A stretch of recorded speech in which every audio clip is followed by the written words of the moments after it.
Sonawari energy limited. अब देखिए आपके सामने आईपीओ की डिटेल आ चुकी है। 21 तारीख से 23 तारीख को आपके सामने ओपन रहेगा। बिड आप लगा सकते हैं 15 से 3 रुपए हाईएस्ट बिड प्राइस है। एंड ये आईपीओ ना डब्बा बाजार में बहुत तेजी लेकर आएगा। वो इसीलिए क्योंकि आप देखेंगे कि आईपीओ अभी तो शुरुआत ही नहीं है, 85% का प्रीमियम है। एंड अभी आपके सामने Hyundai का चल रहा है, वो तो फ्लॉप आईपीओ निकल गया, वो कहीं ना कहीं एक फ्लैट लिस्टिंग होनी है। बट आपके सामने जो पैसा चेज करेगा वो इस आईपीओ में करने वाला है। बिड आप देखिएगा कितनी हाईएस्ट बिड लगती है। एंड मैं आपको बताऊं कि ये जो प्रीमियम है ये और बढ़ने वाला है। मोस्ट अवेटेड आईपीओ है इंडिया का। अगर आप देखें पूरा मार्केट वेट कर रहा था। एंड अगर हम देखें सोलर पैनल वाली कंपनियां, जो कि मजबूत सोलर पैनल वाली कंपनियां कोई लिस्टेड हमें मिल जाए तो ऐसा हमें देखने को नहीं मिलता है। पहली एक ऐसी कंपनी देखने को मिल रही है जो टाटा पावर को टक्कर देती है, यानी कि टाटा ग्रुप का जो सोलर पैनल का यहाँ पर बिजनेस है उसको सीधा सीधा वारी एनर्जीज ही टक्कर देती है।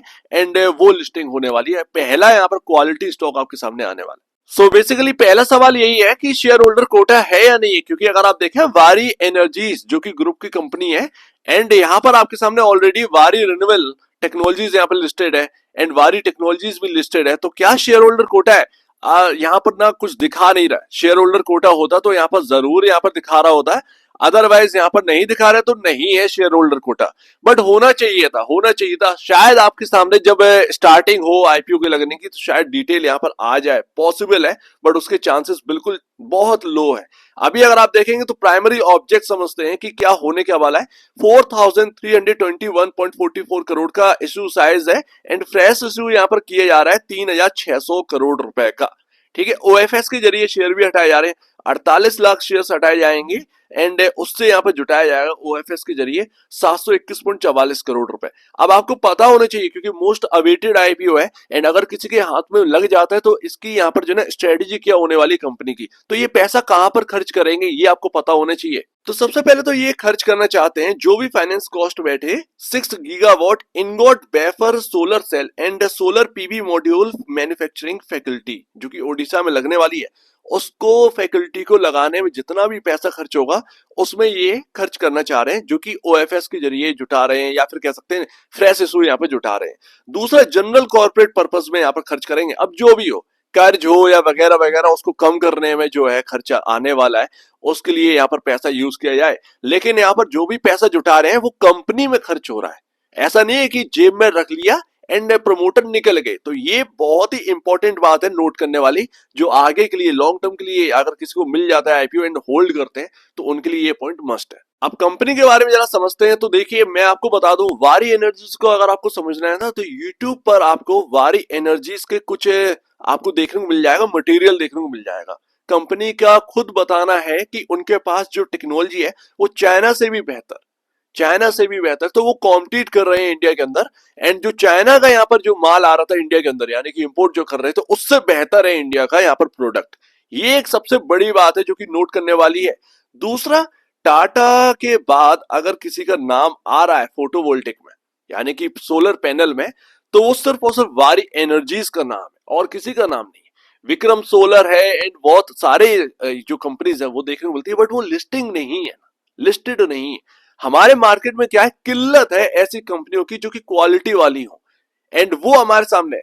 अब यहाँ पर बात ये हो गई, ये कंपनी और भी ज्यादा मल्टी टाइम यहाँ पर रिटर्न बनाकर देती, बट हो क्या गया कि ये कंपनी ना थोड़ी सी मैच्योर होकर लिस्टिंग हो रही है। अगर ये शुरुआती दौर पर लिस्ट हो जाती एंड धीरे धीरे इनके फाइनेंशियल भी बढ़ते एंड ये भी यहाँ पर ना बढ़ रहे होते, इनके असेट्स भी बढ़ रहे होते, तो सीधी सी बात है वो स्टॉक पर भी सीधा सीधा असर देता। मल्टीपल टाइम यहाँ पर आपके सामने देखने को मिलती ग्रोथ। अब वो यहाँ पर पॉसिबल नहीं है क्योंकि ऑलरेडी जो मार्केट कैप हो वो 38,000 करोड़ के आसपास का है। खैर उसके ऊपर आते हैं, बट यहाँ पर अगर टाटा ग्रुप को कोई टक्कर दे रहा है फोटोवोल्टिक में तो सिर्फ और सिर्फ वारी एनर्जीज है। अब हम स्ट्रेंथ की बात करते हैं। रिस्क का कोई यहाँ पर जो है मतलब है नहीं, क्योंकि अगर आपको आगे बढ़ना है तो थोड़े से रिस्क फैक्टर किसी भी सेक्टर या किसी भी कंपनी के साथ रहते हैं, डजेंट मैटर। अच्छी बात करते हैं, largest solar PV module manufacturing company है इंडिया के अंदर जिसके पास कैपेसिटी है 12 गीगावाट, ठीक है, एंड 6 गीगावाट की और लगाना चाह रहे हैं। सो मोस्टली यहाँ पर 18 गीगावाट के आसपास पहुंचना चाह रहे हैं, जो कि अपने आप में एक बड़ी बात है। यहाँ पर अगर आप देखेंगे डाइवर्सिफाइड ग्लोबल कस्टमर बेस है, रोबस्ट ऑर्डर बुक है जो कि 16.66 गीगावाट की है। यहाँ पर extensive pan India retail network है, 369 फ्रेंचाइजीज हैं, 2024 के हिसाब से। एंड कंपनी के फाइनेंशियल कुछ इस तरीके से समझने की कोशिश करिए। 2022 में 2945 करोड़ का ही कंपनी का फाइनेंशियल था पूरे साल का। 2023 में ये कम से कम यहाँ पर आपके सामने डबल से भी ज्यादा 2.5 टाइम हो गया। ये 2022 से 2023 की बात। 2023 से 2024 की बात करेंगे ना, तब भी यहाँ पर जो है ना ऑलमोस्ट ये डबल पर खड़ा है। तो हर साल डबल हो जा रहे हैं टोटल रेवेन्यू, एंड यहाँ पर प्रॉफिटेबिलिटी अगर आप देखेंगे तो डबल से भी ज्यादा। ये आपके सामने 79.65 करोड़ का यहाँ पर प्रॉफिटेबिलिटी थी 2022 में, जो कि बढ़कर सीधा सीधा 500 करोड़ का यहाँ पर सालाना पहुंच गई 2023 में। एंड 2023 से सीधा 2024 में ये 1274 करोड़ के आसपास के पहुंच गए, यानी कि डबल से भी ज्यादा यहाँ पर ना ग्रो कर रही है कंपनी। 2 टाइम से यहाँ पर ग्रो कर रही है। सो बेसिकली मैं बहुत ज्यादा दिमाग लगाने वाला नहीं हूं, क्योंकि ऑलरेडी इसके ऊपर हम बात कर चुके हैं। रिटेल शेयर होल्डर कोटा जो होगा ना, वो लास्ट डे आपको 21 अक्टूबर को पता चल जाए, ठीक है ना, अगर होना होगा तो। वैसे तो लिखा नहीं है तो नहीं, सिंपल सी बात है। लिखा होता तो यहाँ पर जो है ना होता जरूर।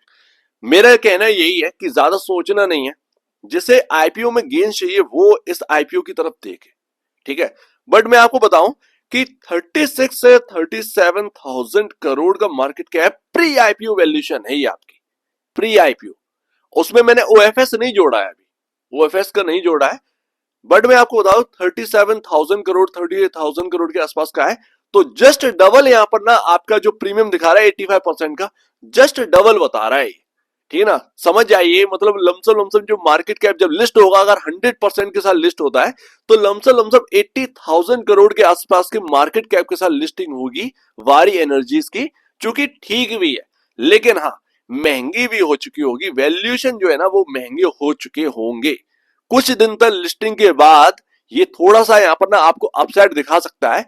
लेकिन मेरा मानना यही है कि जिसको लिस्टिंग गेन चाहिए थे वो अपना बेच बाच कर निकले, कुछ शेयर्स बचा लीजिएगा अगर आपको बचाने हो। 2-3 दिन और तेजी देखने को मिल सकती है, लिस्टिंग के बाद जरूर देखने को मिलती है, क्योंकि ट्रेडर भी बैठा होता है। आने दो स्टॉक को, फिर हम देखते हैं। जैसा कि बजाज हाउसिंग फाइनेंस में हुआ था, तो हो सकता है आपके सामने 10-15% का और रिटर्न मिल जाए 2-3 दिन में, तो बचे हुए शेयर से और पैसे कमा लोगे।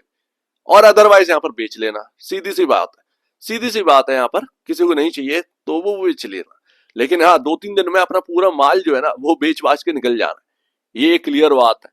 अब यहाँ पर जैसे लॉन्ग टर्म होल्ड करना है, वो क्या करें, वो सीधी सी बात है, होल्ड करिए, होल्ड करिए। आपको यहाँ पर मतलब नहीं है, क्योंकि 100% ऊपर यहाँ पर ना ज्यादा से ज्यादा कंसोलिडेट होगी प्राइसिंग। प्राइसिंग जो है कंसोलिडेट हो सकता है, आपका रिटर्न नहीं बन सकता, लेकिन कंसोलिडेट हो सकता है। ऐसा नहीं है कि आपको जो है ना डब्बा के भाव पर आपको जो है वो प्राइसिंग देखने को मिल रही हो, या फिर यहाँ पर इस कंपनी के अंदर कुछ नहीं, बहुत कुछ है, ठीक ना। तो ये बात है। एंड मार्केट के अंदर कोई सोलर पैनल वाला अच्छी क्वालिटी का है नहीं, शुरुआती दौर पर मिल रहे हैं, कंपनियां हैं बहुत सारी हैं शुरुआती दौर कर रही हैं, उनमें रिटर्न बनेगा। बट यहाँ पर ना क्वालिटी है, ठीक है ना, नाम है, क्वालिटी है। टाटा ग्रुप का अगर लिस्टेड होते ही ऐसी, तो यहाँ पर और भी कुछ बात थी, लेकिन वो लिस्टेड है नहीं, अभी लिस्टेड है नहीं, तो हमें वारी एनर्जीज की तरफ ही देखना होगा। एंड चाहे आप एफआईएस की बात कर लीजिए या डीआईएस की बात कर लीजिए, वो इस तरफ जरूर देखेंगे। अब ये बात है आपके सामने। तो लॉन्ग टर्म होल्ड करना हो तो भी अच्छी बात है, पर लिस्टिंग गेन्स के हिसाब से अगर आप देख रहे हैं तो 2-3 दिन में बेचकर पूरा निकल जाए ज्यादा बेहतर, क्योंकि उसके बाद कुछ बचेगा नहीं। तो मेरे ख्याल से बम्पर आईपीओ होने वाला है। मुझे तो एक्सपेक्टेड यही है कि ये प्रीमियम और बढ़ेगा डब्बा बाजार की वजह से, क्योंकि ये डब्बा बाजार की प्रीमियम है। लोग 85% प्रीमियम पर चुका रहे हैं शेयर्स बाई करने के लिए। डब्बा बाजार में क्या होता है कि आपको जो है ना वो शेयर्स मिल जाते हैं, पूरे के पूरे शेयर्स मिल जाते, आप बिड लगाई आपको मिल जाता है। तो 85% ऊपर यहाँ पर खरीदने के लिए तैयार है, तो इसका मतलब है कि लिस्टिंग कुछ और ही होनी चाहिए, अच्छी खासी लिस्टिंग होनी चाहिए, क्योंकि डब्बा बाजार में कोई खरीद रहा है 85% ऊपर, तो वो भी कहीं बेचने के लिए तैयार होगा। सो दैट ये बात है, शायद आपको थोड़ा सा और प्रीमियम आपको देखने को मिल जाए, प्रीमियम के साथ लिस्टिंग होते हुए देखने को मिल जाए और ज्यादा 85% से भी एव, ये एक्सपेक्टेड है, ठीक है ना। होगा या नहीं होगा ये देखने वाली बात है, बट आपके सामने वारी एनर्जीज का कुछ ये रिव्यू है। तो मेरे ख्याल से ज्यादा सोचे मत, सिर्फ और सिर्फ आईपीओ लगाइए, हिंडई से दूर रहिए, ज्यादा बेहतर। उसमें अगर आपको बहुत ज्यादा इच्छा है तो एक लॉट लगाइएगा, लेकिन वारी एनर्जीज को यहाँ पर इग्नोर नहीं करना है। ये आईपीओ का मोस्ट अवेटेड आईपीओ है। एंड जो आपके सब्सक्रिप्शन जो यहाँ पर आपके सामने आएगा, उस हिसाब से आप देख लीजिएगा कि आपको किस तरीके से लगानी है, एक लॉट लगानी है, 4 लॉट लगानी है, जो हिसाब हो वो आप देख लीजिएगा। सो उम्मीद है काफी कुछ आपको समझ में आएगा। आप दीजिए मुझे वीडियो देखने के लिए बहुत धन्यवाद दोस्तों।